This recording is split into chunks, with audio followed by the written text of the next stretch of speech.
السلام علیکم ورحمۃ اللہ وبرکاتہ۔ اعوذ باللہ من الشیطان الرجیم، بسم اللہ الرحمن الرحیم۔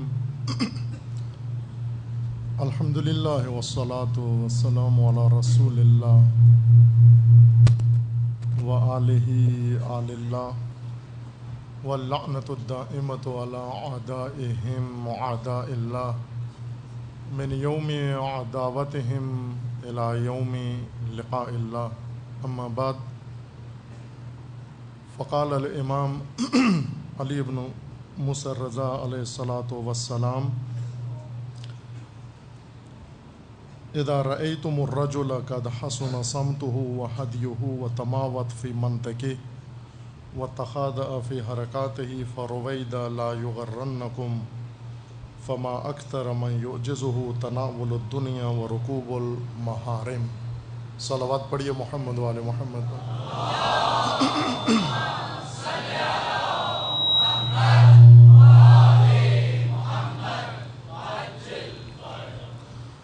خداوند تبارک و تعالی تمام مومنین کو اپنے حفظ و امان میں محفوظ فرمائے۔ تمام مومنین کی حفظ و سلامتی کے لیے صلوات پڑھیے محمد وآل محمد۔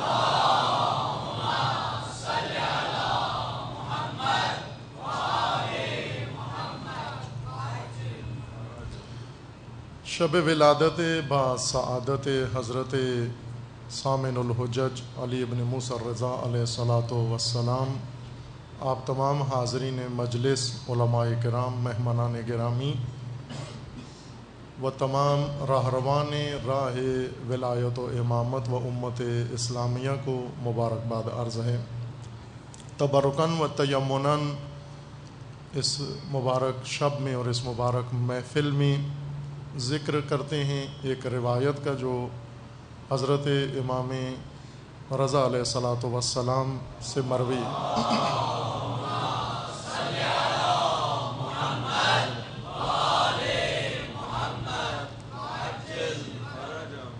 اگرچہ ضرورت تھی کہ امام علیہ السلام کی سیرت و امام علیہ السلام کے شخصیت و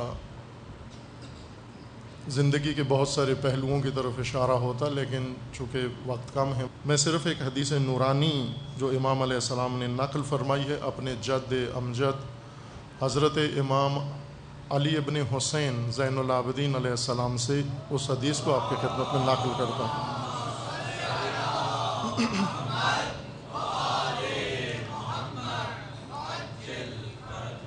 یہ حدیث نورانی میزان ہے اسلام کا، ایمان کا و انسان کی عملی زندگی کا۔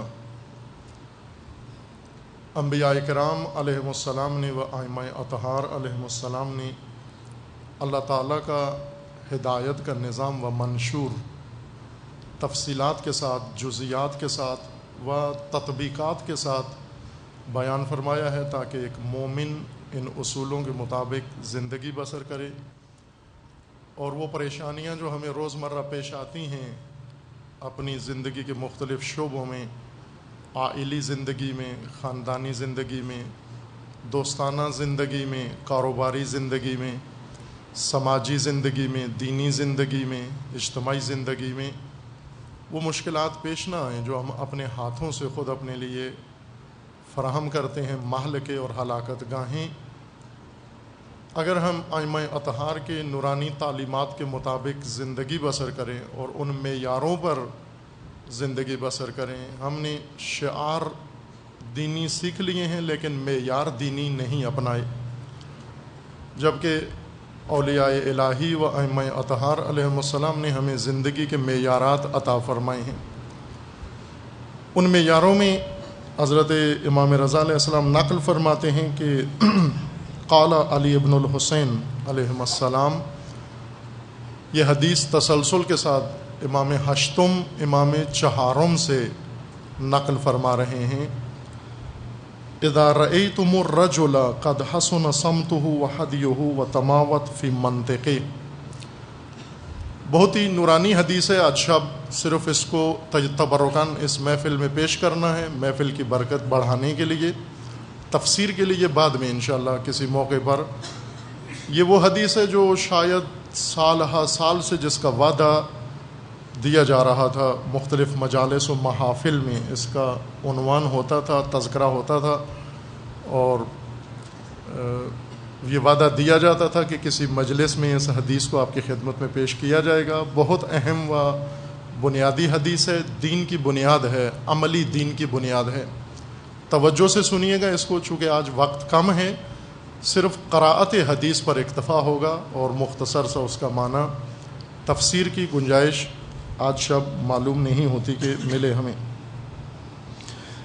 امام علیہ السلام فرماتے ہیں کہ اذا رأیتم الرجل، جب تم کسی انسان کو دیکھو کہ اس کا ظاہر بہت اچھا ہے اور اس کی گفتگو بہت اچھی ہے، اس کی حرکات و سکنات بہت اچھی ہیں، اس نے اپنا ظاہر حلیہ بہت مومنانہ بنایا ہوا ہے، ایمانی چہرہ ہے، داڑھی ہے اس کی، اور ظاہر اپنا ایمانی اس نے بنایا ہوا ہے۔ چونکہ لوگ دو قسم کے ہوتے ہیں، کچھ ایسے ہیں جن کا ظاہر ہی دینی نہیں ہوتا، ظاہر ہی ایمانی نہیں ہوتا۔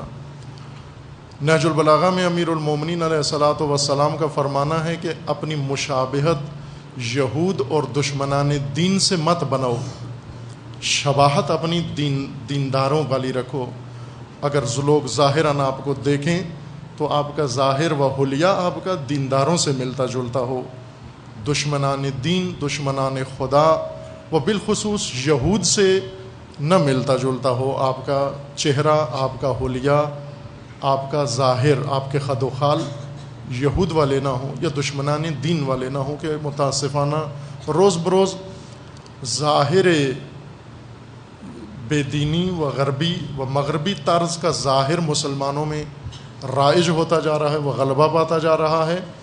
امام علیہ السلام فرماتے ہیں کہ جس کا ظاہر دینی ہے، اگر تم نے ایسا انسان دیکھا جس کا ظاہر دینی ظاہر ہے، اس کا چہرہ مومنانہ چہرہ ہے اور اس کے حرکات و سکنات مومنانہ ہیں، اور گفتگو بڑی خوبصورت کرتا ہے، متاثر کرنے والی گفتگو کرتا ہے، وَتَخَاضَعَ فِي حَرَكَاتِهِ، اور اپنی حرکات و سکنات میں، اٹھنے بیٹھنے میں، رفت و عمل میں بہت ہی عاجزانہ و منکسر و انکسار کے ساتھ پیش آتا ہے، فروتن ہے بہت۔ فَرُوَيْدَ لَا يُغَرَّنَّكُمْ، خبردار اس کے ظاہر کے دھوکے میں مت آنا۔ اگر تم نے ایک ایسا ظاہر انسان دیکھا، مجھے یاد ہے لگ بھگ، جہاں تک مجھے یاد آتا ہے، شاید 15-20 سال سے اس حدیث کا وعدہ، چونکہ ہر جگہ ضمناً اس کا ذکر آتا تھا لیکن متن نہیں پڑھا گیا، اور معلوم نہیں اب آپ کس دید سے یا کس ذہنیت سے سنیں گے، چونکہ ایک اس کے پیچھے خود میری اپنی ایک 20 سالہ ذہنیت موجود ہے، اس ذہنیت کے مطابق حدیث پڑھی جا رہی ہے۔ آپ بھی امید ہے انشاءاللہ لطف اندوز ہوں گے اس سے۔ اذا رأیتم، امام حشتم نقل فرماتے ہیں امام چہارم سے، آج جن کی ولادت ہے ان کا کلام نورانی، ان کی حدیث نورانی پیش ہو رہی ہے۔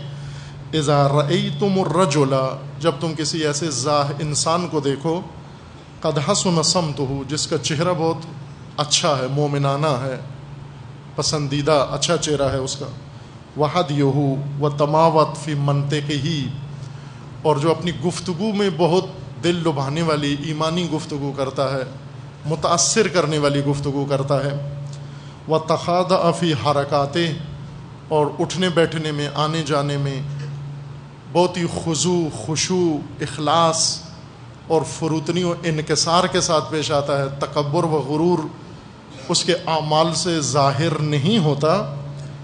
ایسے شخص سے اگر تمہیں پالا پڑے، فرویدہ، مبادا، خبردار، لا یغرنکم، یہ شخص تمہیں دھوکہ نہ دے دے کہیں، چونکہ ایسے افراد سے دھوکے میں آئے ہوئے فراوان ہیں، بہت لوگ ہیں جو لوگوں کے ظاہر سے دھوکہ کھا جاتے ہیں، اور دھوکہ باز و دھوکہ دے ظاہر اپنا ایسا بنا لیتے ہیں جیسے آسانی سے سادہ آدمی کو دھوکہ دیتے ہیں۔ امام حشتم فرماتے ہیں کہ خبردار، ایسے انسانوں کے ظاہر دیکھ کر دھوکے میں نہیں آنا تم نے۔ کیوں؟ فما اکثر من یعجزہ تناول الدنیا و رکوب المحارم، چونکہ بہت سارے ایسے لوگ ہیں کہ جن کو جو عاجز ہیں، جو طاقت نہیں رکھتے دنیا لوٹنے کی، لوٹ مار کی، گناہ کی طاقت نہیں رکھتے، اور ان کی دسترسی نہیں ہے حرام تک، مال حرام تک. کیوں؟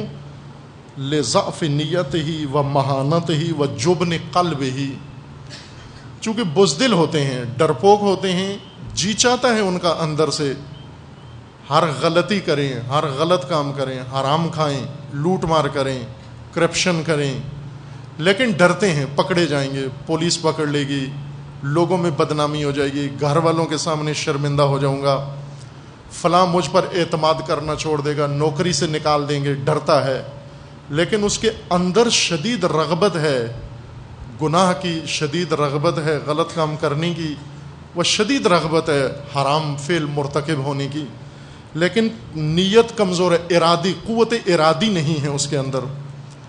جو غلط کام ہیں، جرائم پیشہ لوگ، ان کے ارادے بڑے مضبوط ہوتے ہیں، لیکن اس مضبوط ارادے کو جرم میں کام میں لاتے ہیں، بروئے کار لاتے ہیں. ضعیف ارادے والا انسان کبھی مجرم نہیں ہو سکتا، ڈر کی وجہ سے، ڈرپوک کی ہونے کی وجہ سے.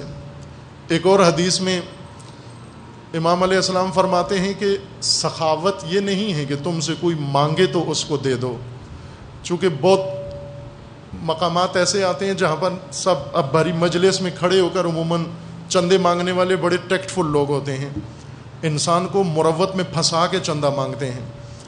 بڑی مسجد میں اٹھ کے کھڑے ہو کر پہلے سے طے کر لیتے ہیں، یہ چندے والوں کا طریقہ کار ہے، یہ ذہن میں رکھ لیں آپ، یا اگر کہیں مانگنا ہو تو اس سے فائدہ اٹھا سکتے ہیں ٹیکنیک سے، کہ پہلے اپنی کسی کے ساتھ معاہدہ کر لیتے ہیں کہ جو ہی میں چندے کی بات کروں گا تم فوراً اٹھ کے 50,000 کی آفر دے دینا کہ میں 50,000 دیتا ہوں، تاکہ دیکھا دیکھی دوسرے بھی نکالنا شروع کر دیں. خوب یہ طریقہ کار ہے.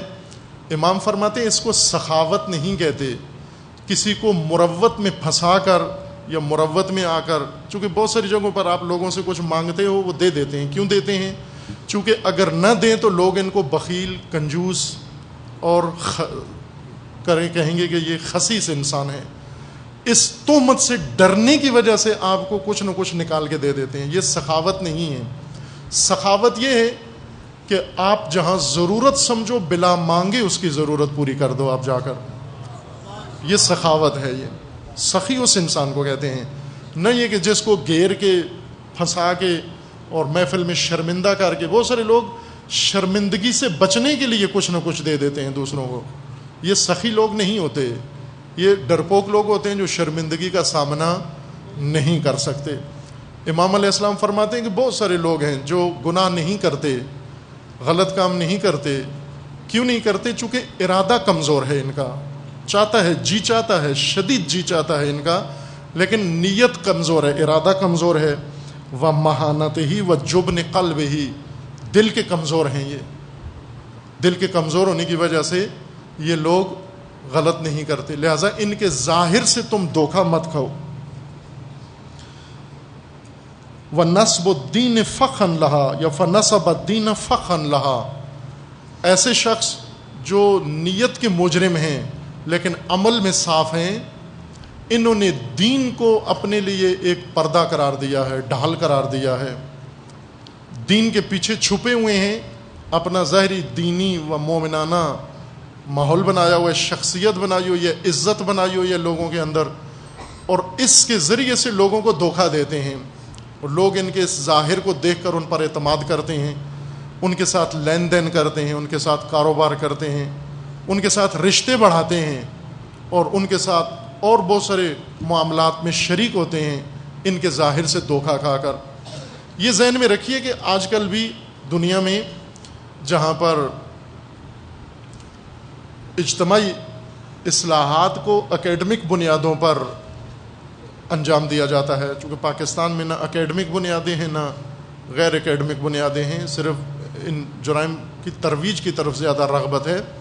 ہمارے ملک میں یہ کام نہیں ہوتا، لیکن دنیا میں یہ قانون ہے یہ پرکھنے کے لیے کہ مجرم کون ہے.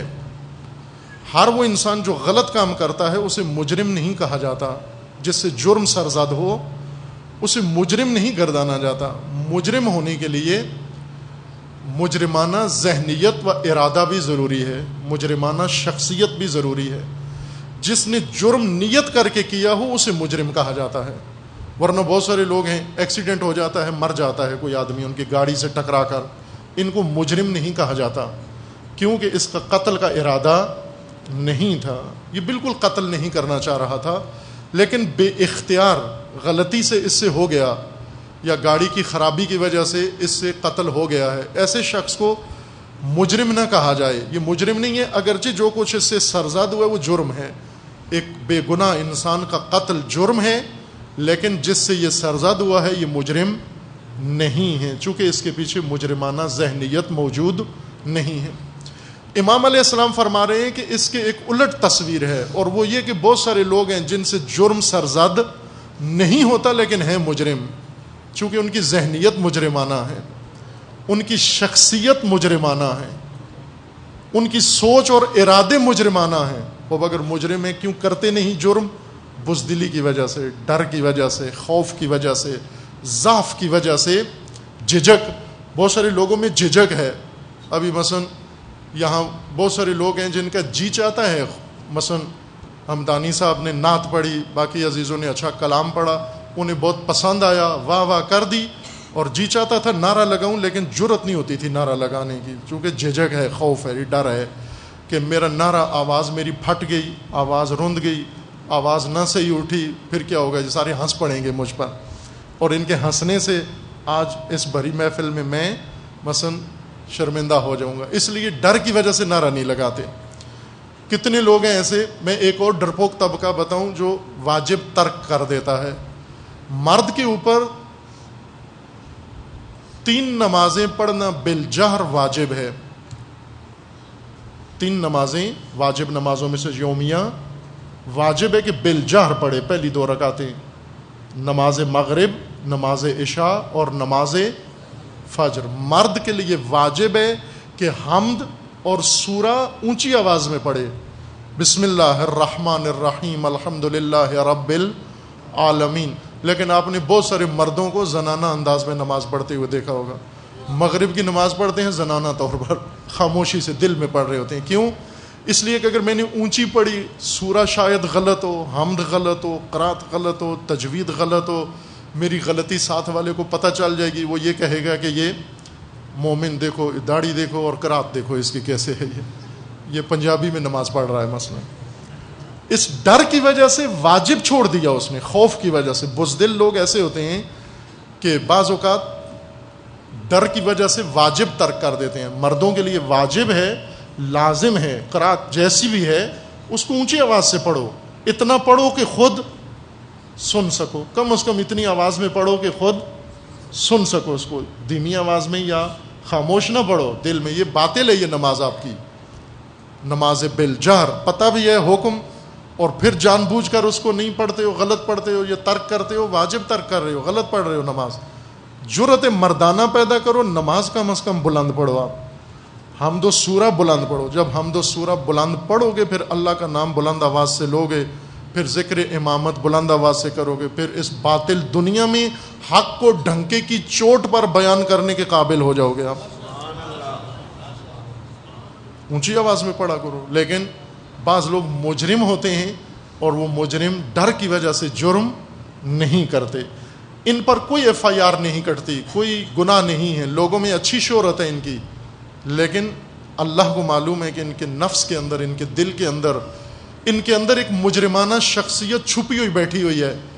اگر جس دن اس کا خوف برطرف ہوگا, پہلا کام جرم ہے, پہلی واردات مجرمانہ واردات کرے گا یہ شخص. امام علیہ السلام فرماتے ہیں فَهُوَ لَا يَزَالُ يَخْتَلُّ النَّاسِ بِظَاهِرِهِ, یہ وہ انسان ہے جو روزانہ مسلسل اپنے فریبناک و فریبندہ ظاہر کے ذریعے سے لوگوں کو دھوکہ دے رہا ہے, اور لوگ اس کے ہاتھوں دھوکے میں آ رہے ہیں. فَإِن تَمَكَّنَ مِنْ حَرَامٍ اقْتَحَمَهُ, امام علیہ السلام فرماتے ہیں کہ جہاں بھی مطمئن ہو جائے کہ یہاں مجھے کوئی خوف و ڈر نہیں ہے, حرام انجام دینے میں فوراً حرام میں کود جاتا ہے. حرام میں کوئی پرواہ نہیں کرتا، وہاں حرام کا مرتکب ہو جاتا ہے۔ وَإِذَا وَجَدْتُمُوهُ يَعُفُّ عَنِ الْمَالِ الْحَرَامِ، امام فرماتے ہیں کہ جس کا ظاہر اچھا ہے، پہلے یہ دیکھو کہ آیا مال میں امانت دار ہے یا نہیں۔ مال میں بیت المال، لوگوں کا مال، اپنا مال، امانت کا مال، کاروباری مال، اس مال میں امانت دار ہے یا نہیں، اس کی امانت داری کو پرکھو، ظاہر کو مت، ظاہر پہ دھوکہ مت کھاؤ، اس کی امانت داری کو دیکھو کہ امانت دار ہے یا نہیں ہے۔ کہ اگر اس نے مال غیر اس کے پاس ہے، اس کے پاس بیت المال آ گیا ہے، حکومت کا مال ہے، لوگوں کا مال ہے، پبلک کا مال ہے، دین کا مال ہے، خمس و زکوٰۃ اس کے پاس ہے، صدقات اس کے پاس آتے ہیں، اگر یہ امین ہے اس مال کا، فقط اس کے ظاہر کو نہ دیکھو، یہ دیکھو بیت المال کا امین ہے یا نہیں۔ کہ البتہ یہ ذہن میں رکھنا کہ ایک اور حدیث میں امام علیہ السلام فرماتے ہیں کہ دو چیزوں پر اپنے آپ کو کبھی مت آزماؤ، ہرگز مرد اپنا ٹیسٹ دو چیزوں کے اوپر مت لے کہ میں دیکھتا ہوں ایمان کی قوت اپنی اور اخلاص اور تقوی، اپنے تقوی کو دو چیزوں پہ مت آزماؤ، کیونکہ 100% فیل ہو سارے، جس مقام پر بھی ہو سوائے معصوم کے۔ صرف صاحب عصمت یوسفی وہ محفوظ ہے، باقی کوئی بھی محفوظ نہیں ہے، کتنے ہی بڑے مقام پر ہو، عالم ہو، فاضل ہو، مجتہد ہو، آیت اللہ ہو، جیسا بھی ہو انسان، ان دو چیزوں پر اپنے آپ کو نہ پرکھے کہ ناکام ہے، ایک مال اور دوسرا عورت نامحرم۔ اپنا ٹیسٹ مت لو، اپنا امتحان مت کرو کہ 100% ناکام ہو آپ۔ امام علیہ السلام فرماتے ہیں کہ اگر کسی کا ظاہر اچھا ہے، آپ یہ دیکھو کہ مال میں امانت دار ہے یا نہیں، اور اگر آپ نے اس کو مال میں امین پایا، مال میں بھی امانت دار ہے، جو مال اس کو دیتے ہو وہ اپنے مصرف تک پہنچاتا ہے، اپنے مقام و مستحق تک پہنچاتا ہے یہ مال۔ وَإِذَا وَجَدْتُمُوهُ، اگر آپ اس کو پائیں، يَعُفُّ عَنِ الْمَالِ الْحَرَامِ، مال حرام سے بھی عفیف ہے، مرتکب نہیں ہوتا، مال نہیں کھاتا۔ فَالرُّوَيْدَ لَا يُغَرَّنَّكُمْ مَبَادًا، دھوکے میں آ جاؤ، خبردار اس کی امانت داری کے دھوکے میں مت آنا،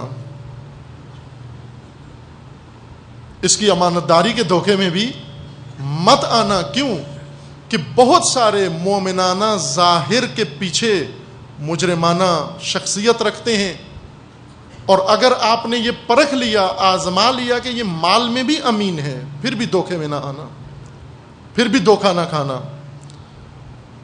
فَإِنَّ شَهْوَاتِ الْخَلْقِ مُخْتَلِفَةٌ، کیونکہ مخلوق کی شہوتیں مختلف ہوتی ہیں، ہزاروں شہوتیں ہیں انسان کے اندر، ہر ایک کے اندر ایک خاص شہوت موجود ہے، کسی کے اندر جنسی شہوت ہے، جنس مخالف کی نسبت شہوت ران ہے، اور کوئی مال کا شہوت ران ہے، کوئی مقام و منصب کا شہوت ران ہے، کوئی جاہ و مقام کا، شہرت کا۔ مثلا کچھ لوگوں کو شہرت چاہیے، مال لٹاتے ہیں شہرت کی خاطر، منصب چاہیے، بڑا عہدہ چاہیے، مال دیتے ہیں تاکہ بڑا عہدہ مل جائے ان کو۔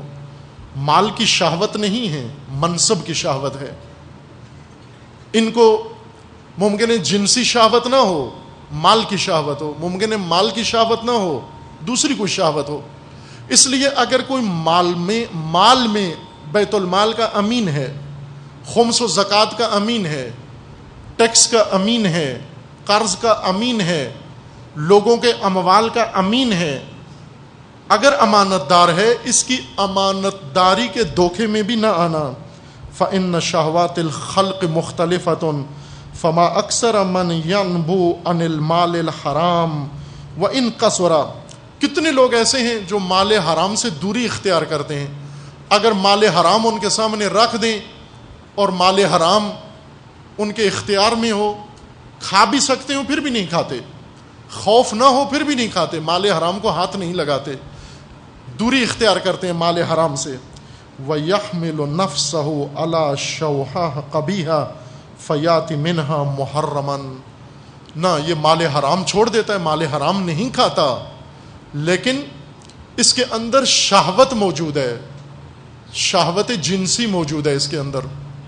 لہذا اگر امانت دار ہے تو اس امانت دار کو اپنی ناموس اس کے حوالے نہ کرو. یہ مال کا امین ہے، ناموس کا امین نہیں ہے. اس کو اپنے حرم میں، اپنی حریم میں مت داخل کرو. اس کے سامنے ناموس ملت، ناموس دین، ناموس الہی اس کے سپرد مت کرو. یہی جو مال کا امین ہے. دھوکہ مت کھاؤ، چونکہ لوگوں کی شہوتیں مختلف ہیں. اگر ایک شخص کے سامنے آپ نے اچھا کھانا رکھا اور آپ نے دیکھا یہ اچھے کھانے میں کوئی رغبت نہیں رکھتا، تو فوراً اس کو اٹھا کے اندر نہ لے جاؤ اپنی ناموس کے پاس کہ بڑا متقی و باتقوی انسان ہے. نہ، ممکن ہے کھانے کی رغبت نہ رکھتا ہو.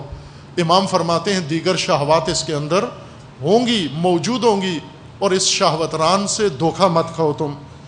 فإن شہوات الخلق مختلفۃ فما اکثر من ينبو عن المال الحرام وإن قصر ويحمل نفسه على شوهها قبيحة فيأتي منها محرما فإذا وجدتموه يعفو عن ذلك. اور اگر آپ نے دیکھا کہ نہ مال حرام بھی نہیں کھاتا اور شہوات دیگر بھی اس کے اندر نہیں ہیں، فرویدا لا یغرنکم، خبردار اس کے بھی دھوکے میں مت آنا.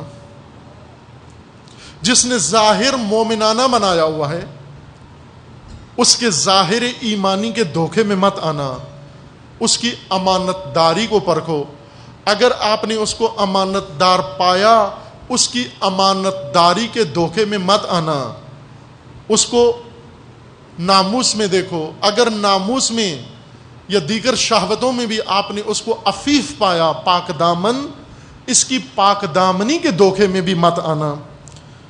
پھر بھی دھوکے میں مت آنا. حتی تنظروا ما عقدہ عقلہ، اس کی عقل کو پرکھو، اس کی فہم کو پرکھو، اس کی فراست کو پرکھو. آیا اس کے اندر عقل ہے یا نہیں ہے؟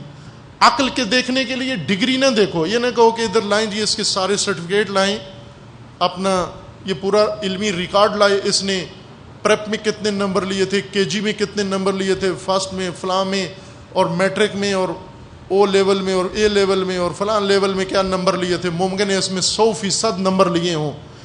ڈگریاں عقل کی علامت نہیں ہیں.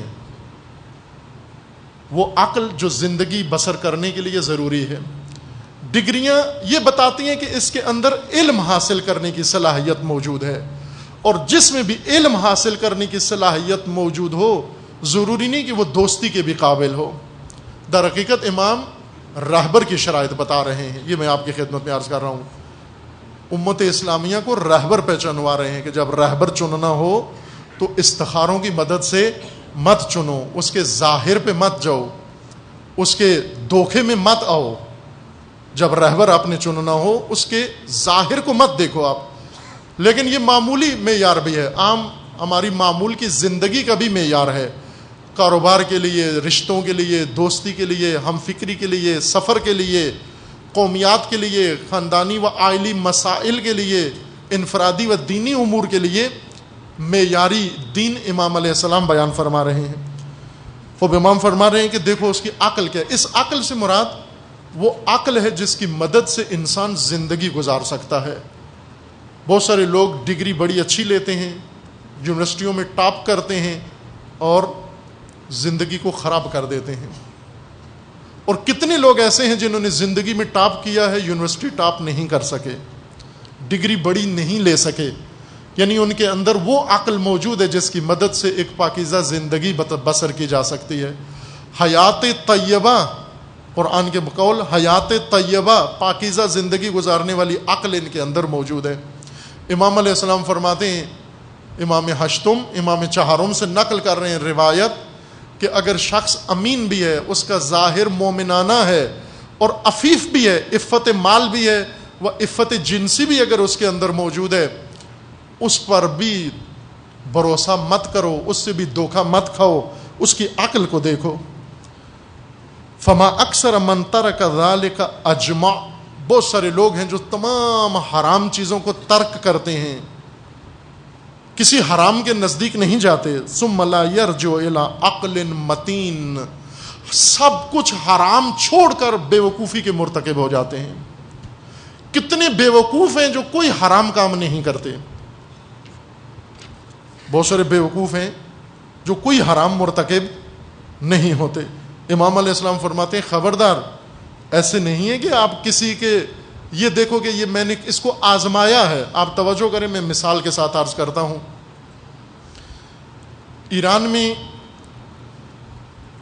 وزیر اعظم محمد جواد باہونر، ڈاکٹر محمد جواد باہونر شہید، اور شہید محمد علی رجائی یہ پریزیڈنٹ تھے اور ان کے وزیر اعظم پرائم منسٹر تھے. اس وقت پارلیمانی نظام تھا ایران میں. صدر پاکستانی صدر کی طرح ہوتا تھا، اور جس طرح پاکستان میں موجودہ پارلیمانی نظام ہے، ایران میں یہ نظام تھا. ایک دھماکے میں بم بلاسٹ ہوا. ان کے دفتر میں میٹنگ ہو رہی تھی اور ملک کے اعلیٰ قیادت، صدر، وزیر اعظم اور پولیس کا ڈائریکٹر جنرل اور اسی طرح خفیہ ایجنسی کا سربراہ اور اس طرح کے اعلیٰ قیادت عسکری اور انتظامی سیاسی، یہ اس میٹنگ میں شریک تھے. 7 یا 8 آدمی، اور بہت اہم میٹنگ تھی. اس میٹنگ میں بم بلاسٹ ہوا اور یہ سب وہاں شہید ہو گئے. بم بلاسٹ کیا کس نے؟ توجہ فرمائیں، کس نے یہ کام کیا؟ اگر امام رضا علیہ السلام کی حدیث پڑھ لی ہوتی ان بزرگوں نے، بزرگواروں نے، یقیناً وہ 2 عظیم شخصیتیں بچ جاتی، نہ ہوتا یہ کام. دھوکے میں آئے. یہ بم بلاسٹ کیا ایک شخص نے جس کا نام تھا کشمیری، لقب تھا اس کا، ایرانی تھا، کشمیری کے نام سے مشہور تھا، یہ مرتضیٰ کشمیری کے نام سے. خوب یہ شخص سیکیورٹی کونسل کا ڈائریکٹر تھا. سیکیورٹی کونسل جو پچھلے دور میں ڈاکٹر جلیلی جس کا سربراہ تھا.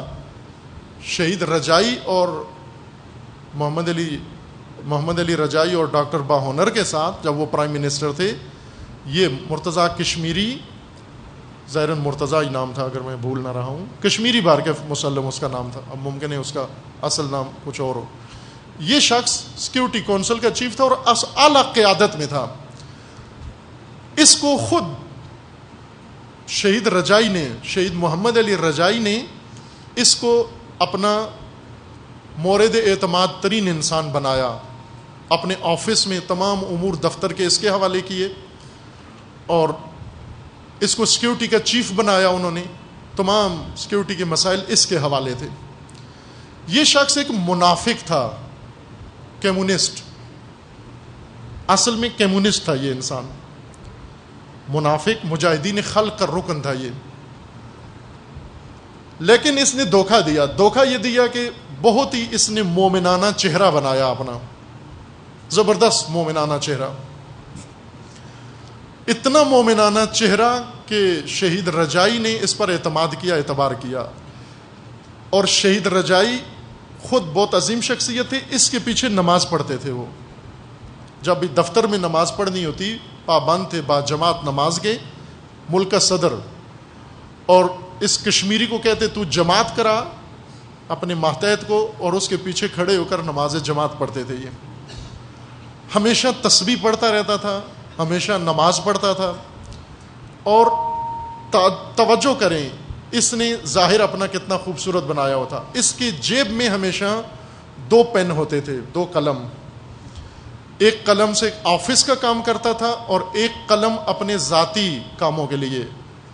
اور جب بھی اس کو اپنا ذاتی کوئی کام کرنا ہوتا، مثلا اپنی ڈائری لکھنی ہوتی یا ٹیلی فون نمبر نوٹ کرنا ہوتا، تو یہ وہ قلم چھوڑ کر دوسرا قلم جیب سے نکالتا اور اس سے نوٹ کرتا. لوگ پوچھتے کہ قلم کیوں چینج کیا ہے، تو یہ کہتا کہ یہ بیت المال کا قلم ہے اور اب میرا ذاتی کام آ گیا ہے، میں ذاتی کام ذاتی قلم سے کروں گا اور حکومتی کام بیت المال کے قلم سے کروں گا.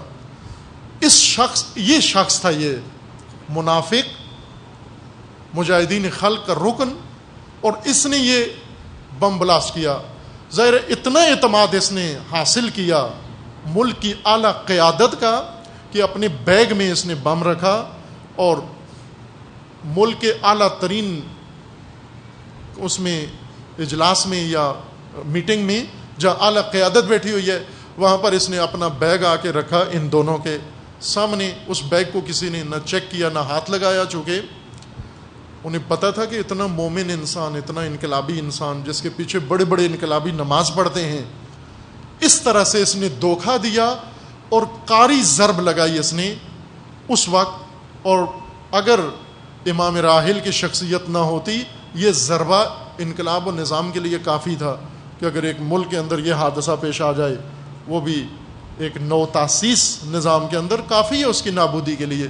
لیکن چونکہ امام کی شخصیت موجود تھی اس حادثے نے نقصان بہت پہنچایا، لیکن جو ان کا ہدف تھا وہ حاصل نہیں ہوا. مثال دی ہے میں نے کہ اگر ان معیاروں پر عمل کیا جاتا، ظاہر میں دھوکہ نہ کھایا جاتا، جس طرح امام ہشتم فرما رہے ہیں اور امام چہارم کا فرمانا ہے کہ کسی کی نمازیں دیکھ کر، کسی کی داڑیاں دیکھ کر، کسی کی پیشانی پہ سجدے کے نشان دیکھ کر دھوکے مت. فرویدا لا یغرنکم، خبردار ان سجدے کے نشانوں سے دھوکے میں مت آنا. خبردار یہ سال بھر روزے رکھنے والوں کے روزوں کے دھوکے میں مت آ جانا. خبردار یہ جنہوں نے ظاہر اپنا بہت انقلابی و ایمانی بنایا ہے ان کے ظاہر کے دھوکے میں مت آنا. ان کی امانت داری کو پرکھو. اور اگر تم نے اتنا امانت دار پایا کہ بیت المال کے قلم سے اپنا ذاتی فون نمبر نہیں لکھتے، اس قدر امانت دار ہیں، امام فرماتے ہیں خبردار اس امانت داری کے دھوکے میں بھی مت آنا. یہ دھوکہ ہے، یہاں بھی دھوکہ تمہیں ہو سکتا ہے. اور اگر آپ نے دیکھا کہ عفیف ہے، عفت ہے اس کے اندر، نہ ناموس پہ نگاہ ڈالتا ہے، نہ مال حرام پہ نگاہ ڈالتا ہے، نہ کسی کی جیب پہ اس کی نظر ہے، نہ مال غیر پہ اس کی نظر ہے. اگر اس کے سامنے بوریاں بھر کے مال کسی کا دے دیں، اگر سونا و چاندی اس کے قدموں میں ڈال دیں، یہ اس کو ایک آنکھ سے نگاہ نہیں کرتا. خبردار اس کے دھوکے میں نہیں آنا، مبادا اس کے دھوکے میں آ جاؤ. کیوں؟ اس لیے کہ اس کی عقل کو پرکھو. عقل پرکھنے کے لیے ڈگریاں چیک مت کرو، ڈگریاں عقل کی علامت نہیں ہیں. ڈگریاں یہ بتاتی ہیں کہ یہ کتابیں خوب سمجھتا ہے، ڈگریاں یہ بتاتی ہیں کہ یہ استاد کا لیکچر سمجھتا ہے، ڈگریاں یہ بتاتی ہیں کہ یہ فزکس و کیمسٹری کو صحیح سمجھتا ہے. لیکن ڈگریاں یہ نہیں بتاتی کہ یہ اقدار کا بھی پابند ہے. ڈگریاں یہ نہیں بتاتی کہ یہ زندگی بسر کرنے کے بھی قابل ہے. ڈگریاں یہ نہیں بتاتی کہ اس کے اوپر اعتماد بھی کیا جا سکتا ہے. اس لیے امام فرماتے ہیں فرویدا، رویدا عربی زبان میں خبردار کرنے کے لیے، ہوشیار، خبردار، ہوشیار، مبادا اس کے دھوکے میں آ جاؤ. اذا وجدتم عقلہ متینا، اور جب فیکون ما یفسدہ بجہلہ اکثر ما یصلحہ بعقلہ، یہ اپنی بیوقوفی کی وجہ سے نقصان زیادہ کرے گا. یہی عفیف، یہی امین، یہی مومن ظاہری، یہ بیوقوفی کی وجہ سے تمہارا نقصان زیادہ کرے گا فائدے کے بجائے. دھوکے میں مت آنا. وَإِذَا وَجَدْتُمْ عَقْلَهُ مَتِينًا، اور اگر تم نے اس کے عقل کو بھی آزما لیا اور اس کی عقل بھی ٹھیک پائی، آپ نے عقل بھی متین ہے، عقل بھی صالح ہے، عقل بھی اس کے اندر ہے، فرویدا، مبادا، خبردار اس عقل مند کے دھوکے میں بھی مت آنا. فرویدا اے مومنین، فرویدا خبردار اس کی عقل متین کے بھی دھوکے میں مت آنا. لا یغرنکم حتی تنظروا مع ہواہ یکون علی عقلہ او یکون مع عقلہ علی ہواہ. یہ دیکھو کہ غلبہ کس کا ہے. عقل مند تو بہت ہے، لیکن آیا اس عقل کی مدد سے خواہشات حاصل کرتا ہے یا خواہشات کو تابع عقل بنایا ہوا ہے اس نے؟ کس کو کس کے لیے استعمال کر رہا ہے؟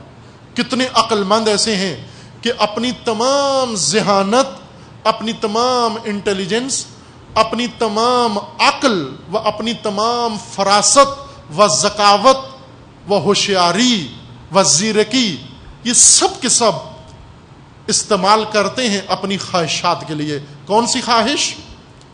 یا ریاست تک پہنچنے کے لیے، یا شہوت تک پہنچنے کے لیے. اس عقل کو اس کے لیے استعمال کرتے ہیں. عقل کو خادم خواہشات بنایا ہے اس نے، یا نہ خواہشات تابع عقل ہیں اس کی. وَكَيْفَ مُحَبَّتُهُ لِلرِّيَاسَاتِ. امام فرماتے ہیں اب یہ آزماؤ آخر میں کہ اس کے اندر ریاست و منصب کی کتنی محبت پائی جاتی ہے. آیا یہ شہرت چاہتا ہے؟ آیا یہ رئیس بننا چاہتا ہے؟ آیا یہ بڑا بننا چاہتا ہے؟ آیا یہ مشہور ہونا چاہتا ہے؟ آیا یہ لوگوں سے استقبال کروانا چاہتا ہے؟ آیا یہ ہر جگہ اپنی تصویریں دیکھنا چاہتا ہے؟ آیا ہر جگہ اپنے چرچے چاہتا ہے؟ یہ اس کے اندر آیا یہ شائبہ پایا جاتا ہے یا نہیں پایا جاتا؟ وَكَيْفَ مُحَبَّتُهُ لِلرِّيَاسَاتِ الْبَاطِلَةِ وَزُهْدُهُ فِيهَا. پھر یہ دیکھو کہ اس کی محبت کتنی ہے، اور یہ دیکھو کہ اس کا زہد کتنا ہے. فَإِنَّ فِي النَّاسِ مَنْ خَسِرَ الدُّنْيَا وَالْآخِرَةِ بِتَرْكِ الدُّنْيَا لِلدُّنْيَا. کتنے لوگ ایسے ہیں جو دنیا میں بھی خسارے میں ہیں اور آخرت میں بھی خسارے میں ہیں. قرآن کریم میں اللہ تعالیٰ کا فرمانا ہے پیغمبر اکرم کو، قل اے نبی اپنے ساتھیوں کو، اپنی امت کو ایک اعلان عام کریں، سب کو بٹھائیں اور ان میں اعلان عام کریں. یہ قل کے ساتھ جو آیات شروع ہوتی ہیں یہ عموماً ہم مردوں کے اوپر پڑھتے ہیں. قل اعوذ برب الناس، قل اعوذ برب الفلق، قل اعوذ برب قل یا ایھا الکافرون، قل ھو اللہ احد. یہ قل کی جتنی آیات ہیں مردوں کے ختم کا نام ہی قل شریف رکھ دیا ہے. یہ قل شریف مردوں کا نہیں ہے، یہ قل شریف زندوں کے لیے ہے. اور رسول اللہ کو فرما دیا گیا ہے کہ اے رسول یہ مردہ دلوں کے اوپر قل شریف پڑھو کہ یہ زندہ ہو جائیں. قل بار بار رسول اللہ کو حکم ہے، یا اے رسول قل بتا ان کو، کہہ دے ان کو، جگا ان کو، جھنجھوڑ ان کو، متوجہ کر ان کو کہ یہ ان کے مردہ دل زندہ ہو جائیں. قل اے رسول قل بتا ان کو، حل ننبئکم کیا میں تمہیں خبر دوں، نبا دوں، رپورٹ دوں، آگاہی دوں، اطلاع دوں، بتاؤں آپ کو، بالاخسرین عملا ان لوگوں کے جو دیوالیے ہیں عمل کے لحاظ سے، عملی ڈیفالٹر بتاؤں. اے رسول ان کو پوچھو، بتاؤ ان کو کہ اے لوگوں آپ کو دیوالیے بتاؤں جن کے عمل میں کچھ بھی نہیں ہے. وَهُمْ يَحْسَبُونَ أَنَّهُمْ يُحْسِنُونَ صُنْعًا جو گمان یہ کرتے ہیں کہ بڑے اچھے کام کیے ہیں انہوں نے، اور فہرستیں ذکر کریں گے اپنے کاموں کی. جب وہ فہرست ذکر کریں ختم ہونے کو نہیں آتی. کتابوں کی کتابیں لکھ دی رپورٹ کے طور پر، یہ ہم نے کیے ہیں. اے رسول بتاؤ لوگوں کو، حل ننبئکم بالاخسرین عملا آیا یہ عملی دیوالیے بتاؤں جو گمان کرتے ہیں کہ انہوں نے بہت اچھے کام کیے ہیں جبکہ کچھ بھی انہوں نے نہیں کیا ہے. یہ کون لوگ ہیں؟ دونوں کی بات درست ہے. جو اپنی رپورٹ بتاتے ہیں وہ بالکل ٹھیک ہے کہ انہوں نے کیا ہے یہ کام، یحسنون صنعا، لیکن جو کچھ اللہ و رسول فرما رہے ہیں وہ بھی درست ہے. کیا؟ کہ یہ دیوالیے ہیں. یہ ایسے مالدار کے لیے کی مثال ہے کہ جو اپنے اکاؤنٹ میں پیسے ڈال رہا ہے، روز چیک ڈالتا ہے اپنے اکاؤنٹ میں، اور ادھر سے ایک بینک کے اندر چور بیٹھا ہوا ہے جو سارے اس کے چیک اپنے نام پر منتقل کر رہا ہے. اب یہ اپنے گمان میں ابھی تک اربوں روپے اپنے اکاؤنٹ میں جمع کر چکا ہے، لیکن جس دن نکالنے جاتا ہے 1 روپیہ بھی اس کے اکاؤنٹ میں نہیں ہوتا. خوب یہ ٹھیک کہتا ہے. اگر یہ بینک میں جا کر کہتا ہے کہ اے بینک والو، اے دنیا، ایھا الناس، میں نے تو اتنا روپیہ ڈالا تھا، وہ ٹھیک کہتے ہو، آپ جھوٹ نہیں بولتے، ڈالا تھا، تو پھر کیوں آج میرے اکاؤنٹ میں کچھ موجود نہیں ہے؟ اس لیے کہ وہ سارا ضائع ہو گیا. یہ لوگ جو بہت اچھے کام کر رہے ہیں، امام علیہ السلام قرآن مجید میں اللہ تعالیٰ نے فرمایا کہ اے رسول بتاؤ کہ یہ عملی دیوالیے کون لوگ ہیں جنہوں نے اچھے کام کیے ہیں اور آج ان کے عمل کے نام کی کوئی چیز ان کے پاس نہیں ہے. امام رضا علیہ السلام یہاں فرما رہے ہیں یہ کون لوگ ہیں؟ من خسر الدنیا والآخرہ، جو دنیا و آخرت کا خسارہ جن کو نصیب ہوا. یہ کون لوگ ہیں؟ جنہوں نے زحمتیں کر کے، جنہوں نے مشقتیں کر کے، جنہوں نے زہد اختیار کر کے، جنہوں نے فقر و افلاس کی زندگی بسر کی و دنیا ترک کی، دنیا کی خاطر، ترکت دنیا للدنیا، دنیا کو دنیا کے لیے چھوڑا ہے، زہد اختیار کیا تاکہ زاہد مشہور ہو جاؤں، تاکہ متقی مشہور ہو جاؤں، تاکہ لوگ مجھ پر اور بھروسہ کریں، تاکہ لوگ اور زیادہ مجھ پر اعتماد کریں۔ یہ وہ شخص ہے جس نے دنیا کے لیے دنیا کو چھوڑا ہے۔ بترک دنیا من خسر الدنیا والآخرہ بترک دنیا للدنیا ویرا ان لذت الریاسہ الباطلہ افضل من لذت الاموال والنعم المباحۃ المحللہ۔ یہ وہ شخص ہے، لذت ریاست اس کے لیے سب سے اعلی ترین لذت ہے۔ دال کھائے گا، ساگ کھائے گا، بس اوقات تو نہ دال کھائے گا نہ ساگ کھائے گا، کس لیے؟ تاکہ عوام کا اعتماد حاصل ہو اور عوام مجھ پر بھروسہ کریں، میں ہو جاؤں رئیس عوام۔ ساگ کی لذت سے ریاست کی لذت زیادہ ہے، چکن کی لذت سے ریاست کی لذت زیادہ ہے، حلوے کی لذت سے ریاست کی لذت زیادہ ہے۔ یہ سب سے بڑا شہوتران ہے۔ جو مال کی شہوت رکھتا ہے یہ چھوٹا شہوتران ہے، جو عورت کی شہوت رکھتا ہے یہ چھوٹا شہوتران ہے، لیکن جو ریاست کی لذت رکھتا ہے یہ سب سے بڑا شہوتران ہے۔ امام فرماتے ہیں خبردار ان کے دھوکے میں مت آؤ، یہ دیکھو کہ آیا اس کے اندر لذت ریاست و ہوس ریاست و خواہش ریاست موجود ہے یا نہیں۔ فیترک ذلک اجمع، یہ تمام دنیا چھوڑ دیتا ہے بعض اوقات، طلبا للریاسہ، ریاست کے لیے زہد اختیار کرتا ہے کہ دنیا کا زاہد ترین انسان مشہور ہو جائے۔ الی ان قال، پھر یہاں انہوں نے صاحب وسائل نے یہ حدیث نہیں نقل کی لیکن احتجاج میں موجود ہے۔ میں آتے ہوئے کتاب احتجاج، اصل منبع اس کا کتاب احتجاج مرحوم طبرسی کی کتاب، اس کے اندر یہ روایت ہے۔ میں وسائل الشیعہ سے جلد ہشتم وسائل الشیعہ صفحہ 317 اور 318 سے نقل کر رہا ہوں یہ حدیث، اگر آپ نے رجوع کرنا ہو، لیکن انہوں نے کاٹ دی ہے، صاحب وسائل نے یہ حدیث چھوٹی کر دی ہے، شرنک کر دی ہے آپ کی خاطر۔ انہیں پتہ تھا کہ بے حوصلہ لوگوں کے سامنے پڑی جائے گی، لہذا سائز اس کا انہوں نے آپ کے حوصلے کے مطابق کر دیا ہے صاحب وسائل نے، خدا رحمت کرے انہیں۔ اور بہت جگہ انہوں نے یہ کام کیا ہے کہ حدیثوں کا سائز انہوں نے، یعنی وہ جو کام کی جملے تھے ان کے اپنے پسندیدہ وہ رکھ لیے، باقی جس طرح نہج البلاغہ میں مرحومی سید رضی نے یہ کام کیا ہے، خطبے کاٹ کاٹ کے چھوٹے چھوٹے کر دیے ہیں ہمارے لیے کہ بے حوصلہ لوگ، ہم یہ بھی نہیں پڑھتے جو چھوٹے سائز کے ہیں، ابھی کرتے ہیں نا، کہتے ہیں نہیں تقریریں بہت لمبی ہوتی ہیں، کلپ بنائیں گے ہم، ہو 1.5 گھنٹے کی تقریر سے 1.5 منٹ کا کلپ بنا کے کہتے ہیں نہیں یہ بھی بہت لمبا ہے، یہ 1.5 منٹ کا کلپ بھی۔ سید رضی نے یہی کام کیا، انہیں پتہ تھا ایک کلپ والی امت آئے گی بعد میں، لمبے لمبے خطبے امیر المومنین کے انہیں پسند نہیں ہوگی، کلپ بناتے ہیں، ابھی ان کے لیے کلپ بھی بہت لمبے ہیں۔ آخر نہج البلاغہ کے خطبے یہ سائز میں بہت چھوٹے ہو گئے ہیں، انہوں نے بلاغت و فصاحت کے لحاظ سے جو بہت اعلیٰ مقام کے تھے انہیں انتخاب کیا ہے، اور جو سید رضی کی نظر میں بلاغت نہیں ان کی اس سطح کی تھی یا معمولی تھی، وہ ان کو چھوڑ دیا انہوں نے۔ جبکہ ایک اور بزرگوار نے نہج البلاغہ کا ایک کتاب لکھی ہے مستدرک کے نام سے۔ مستدرک وہ کتابیں ہوتی ہیں جو پہلے مؤلف کی قلم سے رہ گئے مطالب جمع کیے جائیں اسی سے مربوط، ان کو اصطلاح میں مستدرک کہتے ہیں، یعنی وہ جمع شدہ مال جو رہ گیا ہے پیچھے، جس طرح مثلا ابھی جلدی میں چلے جائیں گے باراتی یہاں سے اور کچھ چیزیں پیچھے چھوڑ جائیں گے، وہ حاجی صاحب خود ہی پیچھے سمیٹتے رہیں گے ان کو جمع کر کے لانے کے لیے، جو حاجی صاحب بعد میں جمع کر کے لے جائیں گے وہ مستدرک ہے بارات کا۔ وہ بھی اسی طرح بہت سارے لوگوں نے کتابیں جمع کی، اچھی اچھی چیزیں، جملے، خطبے نوٹ کر لیے، بہت کچھ چھوڑ دیا، بعد والے مصنف نے آ کر وہ جو چھوڑ دیا انہوں نے اس کو جمع کر کے ایک اور کتاب لکھی، اور کتاب اور مشہور ہے مستدرک الوسائل، یہی کتاب جو میرے پاس ہے۔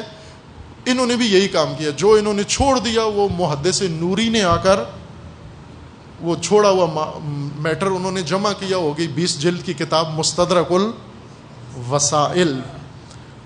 نہج البلاغہ کی ایک مستدرک ہے 12 جلد کی، ایک جلد جیسی نہج البلاغہ ہے اتنی 12 جلدیں اور ہیں امیر المومنین کے کلام کی. ان 12 جلدوں میں سے کلپ بنائے ہیں سید رضی نے کہ آپ پڑھیں، لیکن حوصلہ نہیں ہے ہمارے پاس اس کا. حدیث چھوٹی ہو گئی بیچ میں یہ چھوڑ کر یہ فرماتے ہیں وَلَكِنَّ الرَّجُلُ. اب امام علیہ السلام فرما رہے ہیں کہ رجل کون ہے. یہ رجل بہت اہم اصطلاح ہے. بارہا میں نے گفتگو میں اشارہ کیا ہے رجل کی گفتگو کی طرف. قرآن مجید میں بھی یہ لفظ استعمال ہوا ہے رجل. امیر المومنین نے بھی استعمال کیا ہے رجل. ایک محترمہ خاتون ایک شہر میں پاکستان میں کہنے لگی کہ یہ نہج البلاغہ میں خطبے ہیں عورتوں کے خلاف. امیر المومنین نے کہا ہے کہ عورتیں ناقص العقل ہوتی ہیں، ناقص الایمان ہوتی ہیں اور ناقص الحظ ہوتی ہیں. تو یہ خطبے جو ہیں مرد ہمیں سناتے ہیں. وہ کہتی تھی روز میرا شوہر مجھے یہ نہج البلاغہ نکال کے لے آتا ہے کہ عورت ناقص العقل ہوتی ہے، ناقص الحظ ہوتی ہے اور ناقص الایمان. تو کہتی ہے اب میں شوہر سے تو مقابلہ کر لیتی ہوں لیکن مولا علی سے کیا کروں ابھی، کہ یہ جملے ان کے ہیں، اب میں ان کو تو کچھ نہیں کہہ سکتی. تو پوچھنے لگی یہ کیا ماجرا ہے یہ مولا علی نے عورتوں کے بارے میں. میں نے کہا یہ مولا علی نے یہ عورتوں کے صنف زن نہیں، یہ بلکہ وہ خاص مارکا پیش آیا تھا جنگ جمل والا، وہاں پر حضرت نے یہ خطبہ بیان فرما کہ عورتوں میں کچھ عورتیں ایسی ہوتی ہیں ناقص العقل، ناقص الایمان و ناقص الحظ. میں نے کہا اس کی وجہ یہ ہے کہ تم مقابلہ شوہر کا نہیں کر سکتی چونکہ تم نہج البلاغہ پڑھتی نہیں ہو. کہتی ہے کہ کیا مردوں کے بارے میں بھی کچھ ہے؟ میں نے کہا بہت کچھ ہے، اس سے زیادہ ہے اگر آپ نے پڑھا ہوتا. تو کہنے لگی کیا ہے؟ میں نے انہیں وہ خطبہ امیر المومنین کا بیان کیا 26واں یا 27واں خطبہ، جس میں امیر المومنین نے اپنی فوج کو، سپاہ کو خطاب کیا، فوجیوں کو، مجاہدوں کو، نہ کہ عام پبلک کو، کسانوں، کھیتوں میں کام کرنے والوں کو نہ، فوجیوں، مجاہدوں کو خطاب کیا. کیا خطاب کیا؟ یا اشباہ الرجال ولا رجال، اے مرد نما چہروں اور نامردوں. وہ مردوں میں بھی نامرد موجود ہوتے ہیں. قرآن مجید میں بھی اللہ تعالیٰ کا فرمان ہے من المؤمنین رجال، مومنوں میں سے کچھ مرد ہیں. یہ من اس کا معنی کچھ ہوتا ہے. علماء کی موجودگی میں جسارت ہے، آپ جوانوں کے لیے عرض کر رہا ہوں کہ یہ من جو استعمال ہوا ہے اس کا معنی کیا کرتے ہیں؟ کچھ. اس کا معنی سے نہیں کرنا بلکہ کچھ، کہ کچھ مومن مرد ہوتے ہیں، وہ باقی کیا ہوتے ہیں؟ وہ کسی نے جوک بنایا، SMS کیا، کہا کہ مردوں میں سے 10% عقل مند ہوتے ہیں، باقی سب شادی شدہ ہیں.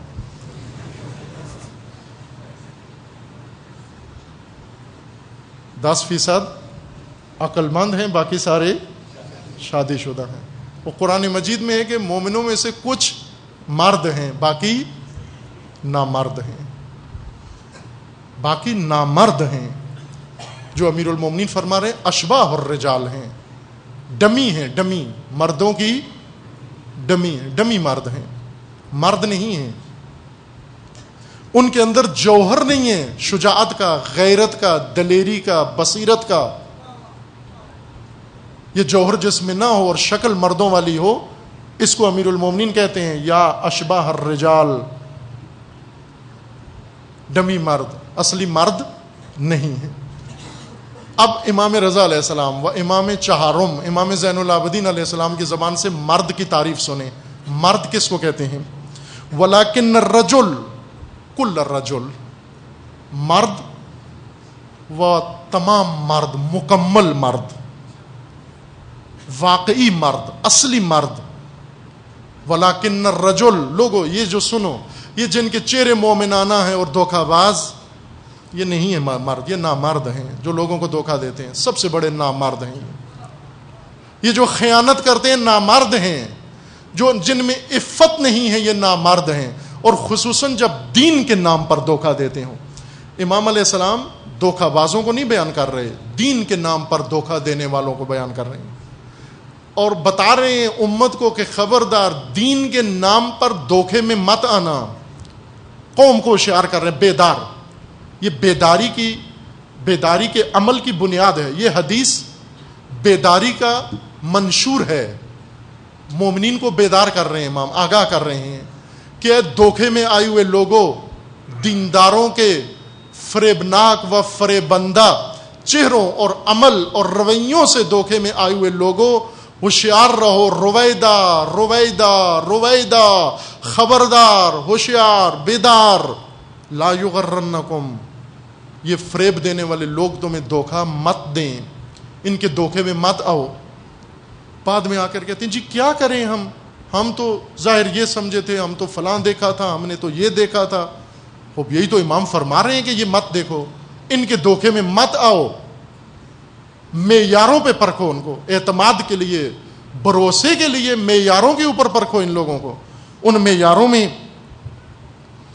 امیر المومنین امام چہارم فرماتے ہیں وَلَٰكِنَّ الرَّجُلُ كُلَّ الرَّجُلِ نِعْمَ الرَّجُلُ، بہترین انسان، تمام انسان، واقعی انسان، حقیقی انسان، اصل انسان کون ہے؟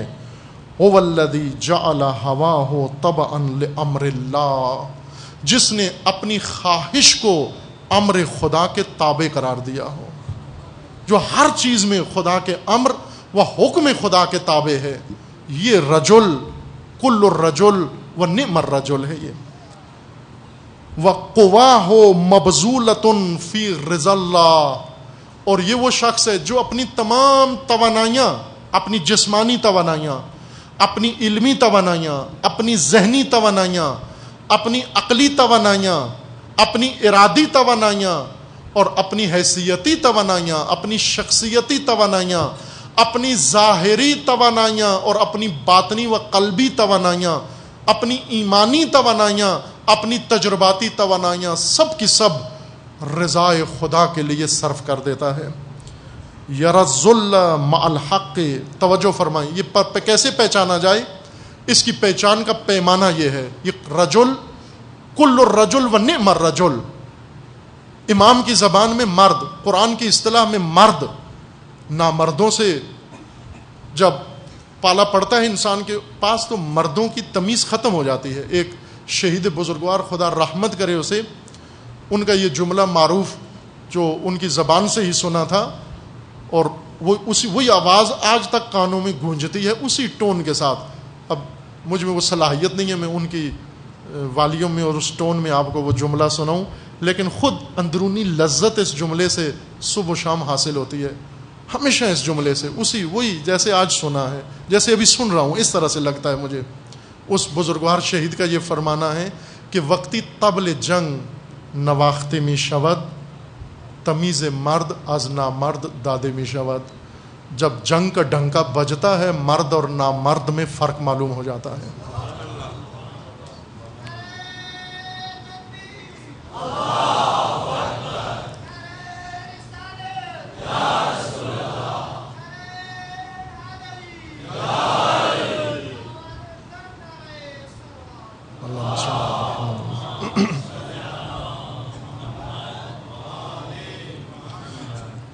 یہ مرد، وہ مرد جس کو اللہ مرد کہہ رہا ہے، من المؤمنین رجال، وہ مرد جس کو امیر المومنین کہہ رہے ہیں، تم مرد ہو، ڈمی نہیں ہو۔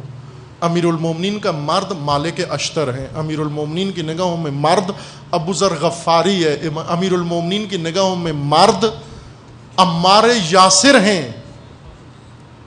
عثمان ابن حنیف ہیں، یہ امیر المومنین کے مردوں کی لسٹ ہے، یہ مرد ہیں، باقی کیا ہیں؟ ڈمی ہیں، باقی اشباہ الرجال ہیں۔ اور قرآن میں من المؤمنین رجال صدقوا ما عہد اللہ علیہ منہم من قضى نحبہ ومنہم من ينتظر وما بدلوا تبدیلا۔ اور امام چہارم قرآن کی اس مرد کو اور امیر المومنین کے زبان پہ بیان کیے گئے مرد کو بیان کر رہے ہیں کہ اگر مرد ڈھونڈنا ہے، یہ بہت اہم بات ہے، توجہ کریں، دنیا نے ڈھونڈا ہے مرد، دانا و حکیموں نے مرد ڈھونڈے ہیں۔ علامہ اقبال کی فارسی کے کلام اسی ملا رومی کے اس شعر سے شروع ہوتا ہے، بہت خوبصورت و اعلیٰ شعر ہے ملا رومی کا۔ دی شیخ با چراغ ہمی گشت گرد شہر، از دی و دد ملولم و انسان مارزوس، گفتیم کہ می پیدا نشود گشت این ما، گفتا کہ می پیدا نشود ہمانم آرزوست، زن ہمراہان سست عناصر دلم گرفت، شیر خدا اور رستوں میں دستان ہم آرزوست۔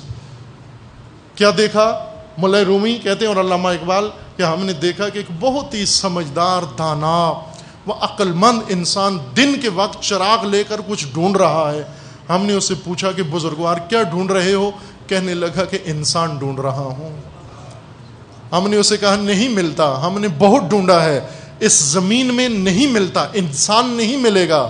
جواب اس نے دیا وہی جو نہیں ملا وہی ڈھونڈ رہا ہوں. کیوں وہ ڈھونڈ رہے ہو؟ اس لیے کہ زن ہمراہاں نے سست عناصر دلم گرفت، اس لیے کہ یہ سست ساتھیوں نے میرے دل کو خون کر دیا ہے. کس کو تلاش کر رہا ہوں؟ شیر خدا اور رستم دستان مارزوست. میں رستم دستان و شیر خدا ڈھونڈ رہا ہوں. امیر المومنین ساری عمر مرد ڈھونڈتے رہے. بساط امیر المومنین میں تھوڑے سے مرد آئے، وہ وقت سے پہلے رخصت ہو گئے اور آخر علی تنہا ہو گئے نامردوں کے نرغے میں، اشباح الرجال کے نرغے میں. امیر المومنین کیوں؟ سید زین العابدین اس حدیث میں فرماتے ہیں کہ الرجل کل الرجل و نعم الرجل، یہ شخص ہے ایوہ الناس. کیوں؟ اس لیے کہ سید ساجدین نے دیکھا امام حسین سید الشہداء کو نامردوں کے نرغے میں پھنسا ہوا دیکھا، نرغے میں دیکھا، محاصرے میں دیکھا، اور ہر امام نامردوں کے محاصرے میں رہے. خود امام سید ساجدین جب بتا رہے ہیں کہ اے لوگو ان کے ظاہر کے دھوکے میں نہ آؤ، جنہوں نے ظاہر اپنا بنایا اور 1400 سال سے لوگوں کو دھوکہ دیا ہوا ہے، سید ساجدین فرماتے مت آؤ ان کے دھوکے میں. یہ دیکھو کہ طلب الریاست کرتے ہیں یا نہیں. اب دیکھ لو جو فلمیں آپ نے دیکھی اور جو حدیث سنی ہے تو ذرا ان کو آپس میں ملاؤ، آپ کو سید ساجدین کا یہ دکھڑا سمجھ میں آ جائے گا کیا فرما رہے ہیں کہ لوگوں کے ظاہر کے دھوکے میں مت آؤ، لوگوں کی نمازوں اور روزوں کے دھوکے میں مت آؤ، اس کی گفتگو چرب زبانی کے دھوکے میں مت آؤ، اس کی امانت داری کے دھوکے میں مت آؤ، اس کی عفت کے دھوکے میں مت آؤ، اس کے بیت المال کی نگہداری کے دھوکے میں مت آؤ، اور اس کی عقل مندی کے دھوکے میں بھی مت آؤ. یہ دیکھو کہ اس کے اندر ریاست کا عنصر پایا جاتا ہے یا نہیں پایا جاتا، شہرت کا عنصر پایا جاتا ہے یا نہیں پایا جاتا. امام فرما رہے ہیں یہ رجل نہیں ہے جو دین کے چہرے سے لوگوں کو دھوکہ دیتے ہیں. کس لیے؟ تمام مقدسات دین کو استعمال کرتے ہیں، تمام دین کو ایک اوزار کے طور پر استعمال کرتے ہیں کہ خود ریاست تک پہنچ جائیں، خود قیادت تک پہنچ جائیں. امام فرماتے ہیں رجل وکل الرجل کون ہے؟ الذی جعل ہواہ تبعا لامر اللہ وقواہ مبذولۃ فی رضا اللہ یری الذل مع الحق. حق کے اوپر رہ کر محرومیت کو عزت سمجھتا ہے ابدی، باطل کے اوپر چل کر ریاست کے مقابلے میں. حق کی راہ میں محرومیت کو اپنے لیے عزت سمجھتا ہے، باطل کے ہتھکنڈوں سے اپنے آپ کو بڑے مقام تک پہنچانے کے مقابلے میں. کچھ لوگ ہیں جو باطل کا راستہ اختیار کرتے ہیں تاکہ مقام تک پہنچ جائیں. یہ رجل نہیں ہے، یہ نامرد ہیں. مرد کون ہے؟ رجل کل الرجل جو باطل حق کی راہ میں محروم بے شک رہ جائے اور اس میں اپنے لیے عزت سمجھتا ہے. فذالکم الرجل الی ان قال. دوسری دفعہ پھر صاحب وسائل نے حدیث کاٹ دی، مختصر کلپ بنایا. فذالکم الرجل نعم الرجل، یہ بہترین مرد ہے. کیا کرو؟ تم کیا کرو اب اگر یہ مل گیا، یہ دی شیخ جس کو تلاش کر رہا تھا چراغ لے کر، اگر کہیں میسر آ گیا آپ کو ایسا مرد کل الرجل و نعم الرجل، اگر یہ مرد کہیں مل گیا تو کیا کرو؟ فَبِهِ فَتَمَسَّكُوا، اس کا دامن مضبوطی سے تھام لو. وَبِسُنَّتِهِ فَاقْتَدُوا، اس کے طور طریقے اور اس کے اصولوں کے اوپر اقتدا کرو اور اس کے پیچھے چل پڑو. وَإِلَىٰ رَبِّكُمْ فَتَوَسَّلُوا، اور اپنے پروردگار سے قریب ہو. فَإِنَّهُ لَا تُرَدُّ لَهُ دَعْوَةٌ وَلَا تُخَيَّبُ لَهُ طَلَبَةٌ. یہ جس طرف پکارے اس کی دعوت کو رد مت کرنا، اور جب یہ بلائے اس کو لبیک کہنا. تم یہ رجل کل الرجل ہے. عزیزان، اگر دنیا میں یہ اصول مومنوں کے ہوتے، معیاری دین لوگوں کے پاس ہوتا، تو بہت ساری محرومیتیں اور بہت ساری مشکلات پیش نہ آتی. حتیٰ وہ امام جو خود یہ رہنمائی فرما رہے ہیں، کیوں فرما رہے ہیں یہ اصول؟ اس لیے کہ لوگ، ان کی عقل آنکھوں میں ہے، اور جو عقل آنکھوں میں ہے اس سے رجل نہیں پہچانا جاتا، اس سے نامرد کو انسان مرد سمجھ بیٹھتا ہے. اس کی نمازوں اور اس کی پیشانی کے سجدوں اور اس کے صلواتوں اور اس کے نعروں اور اس کے شعاروں کے دھوکے میں انسان آ جاتا ہے اور اس کے اوپر اعتماد کر بیٹھتا ہے، اور اس کے نتیجے میں امام کے مقابلے میں ان کو ترجیح دیتا ہے. امام چہارم موجود ہوتے ہیں، ان سے کوئی ارتباط نہیں ہوتا، اور امامت کے نام پر اور اہل بیت کے نام پر گروہ و حزب بھی بن جاتی ہے، اور وہ مار کے بھی لڑتی ہے، اور لوگ جوک در جوک اس میں چلے جاتے ہیں، اور امام سجاد کو کوئی پوچھتا بھی نہیں ہے کہ مولا یہ کیا ہو رہا ہے. یہ ہے مشکل. باہر کیف شب جشن میں تلخ حدیث پڑھ دی میں نے، لیکن علامہ اقبال کے بقول کے دوسروں کا کیسے، وہ علی گڑھ کے طلباء کے نام پیغام میں، دوسروں کا ہے پیغام اور میرا پیغام اور ہے، عشق کے درد مند کا طرز کلام اور ہے. طائر زیر دام کے نالے تو سن چکے ہو تم، یہ بھی سنو کہ نالہ طائر بام اور ہے. پنجرے میں بند پرندوں کی بولیاں تو سن چکے ہو تم، آزاد پرندے کی زبان بھی سن لو کہ اس کی باتیں اور ہیں. اوروں کا ہے پیغام اور میرا پیغام اور ہے، عشق کے درد مند کا طرز کلام اور ہے. طائر زیر دام کے نالے تو سن چکے ہو تم، یہ بھی سنو کہ نالہ طائر بام